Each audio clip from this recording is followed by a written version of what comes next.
Hey boys and girls, welcome to another super exciting outrageous toy review. Today, my friend Derek and I are going to take a look at Monsters in My Pocket Series 4, the Super Scary Monsters. Now growing up as a kid, we thought this was Series 3. We had no idea that there was ever a third series, and for the most part, there really wasn't. There was just a few monsters released as a promotional feature through some Canadian restaurants and Canadian food packaging and the NES game, which we're going to do a video and we'll kind of talk about the NES game later. But Series 4, or the Super Scaries, don't say anything on them about what series they are. So we had no idea. We just saw them and we're like, oh, it's Series 3. Because we had bought Series 1 and Series 2. They came, just like Series 1 and 2, in blind box packages like this. Less figures, though, because they were a little bit bigger this time around. You can see it has the large window there for the secret, or the rare 100-point guy that glows in the dark. And then a few other monsters were hidden on the side. I did like they changed the package up a little bit. Series 1 and 2 had a volcano monster mountain theme, and here we had like the haunted house thing, which was just kind of a nice change. Eventually, I did buy a bunch of these packs, but eventually I found these two gift sets and was able to complete my whole collection this way. You did it the hard way and did all blind boxes, right?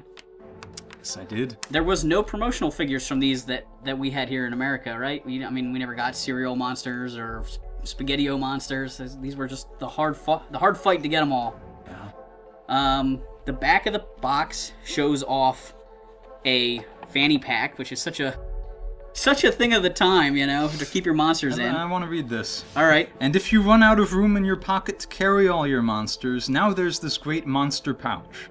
Just the right place to hide your monsters. Awesome.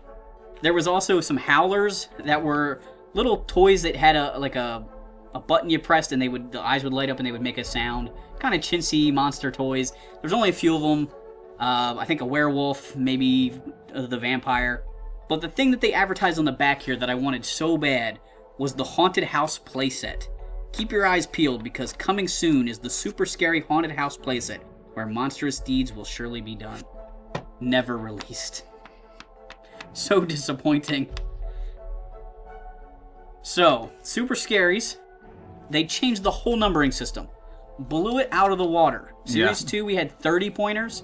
30 point was the most you could get up to now. The biggest monster. Here, the smallest ones are... What were they? 50 points. 50 points. I mean, these monsters are so powerful compared to Series 1 and Series 2. Okay. So, made a mockery of everything that went before. Yes, definitely. And the addition of color, what do you think about that? I never minded it. I always felt that it was kind of sloppy. It was like just a little spot here or there. So it didn't make them amazing. But it was kind of fun, I guess. I don't know. I don't think it made me want them more because they were painted. There was a certain charm to the original ones not being painted. Yeah, I always felt something was lost, actually, when they started painting them. Still, you had some good molds here. Very expressive, and some really interesting monsters, ones you never heard of. You had an Assyrian ghost. You had an ancient Etruscan demon with bat wings and a huge hammer. He was one of my favorites, Churin. Yeah. You had a Tibetan creature of the netherworld. They really went into the demonology here. You had Astaroth. Alright, so I gotta say something about Astaroth. Astaroth is a giant spider monster. And when I was in, I don't know, 3rd or 4th grade, around the time these were out, a kid in my English class who I don't think owned any monsters in my pockets, but was into them. We would look at the pamphlet all the time at school and I would bring them in. He wrote a whole story about Astaroth.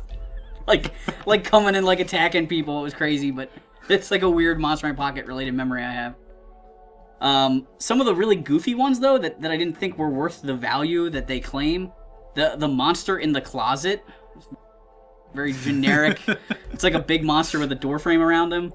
The Grave Watcher, there was already a ghoul and a zombie that were worth like next to no points, and now suddenly there's a 90-point cemetery monster, Even though I liked that figure a lot, I thought he was a cool looking design. I was pleased to see the Jersey Devil represented. Yeah, the Jersey Devil was a good one. A fun figure and an interesting, monster, at least locally. There actually was. Do you remember connecting two of them by hooking their necks together? Yeah, their neck, they were S-shaped, so you could do that. That was like a weird thing that you'd do when we would play a lot. The Poltergeist, I thought, was a good, like, comical sculpt. It was like a monster holding cups and plates and stuff. It seemed almost like a Ghostbuster toy from the real Ghostbusters. In the comments below, let me know if you think that the additional paint apps was a good idea or not. Thanks for watching this super exciting, outrageous toy review. Make sure to like, subscribe, and check out our other videos.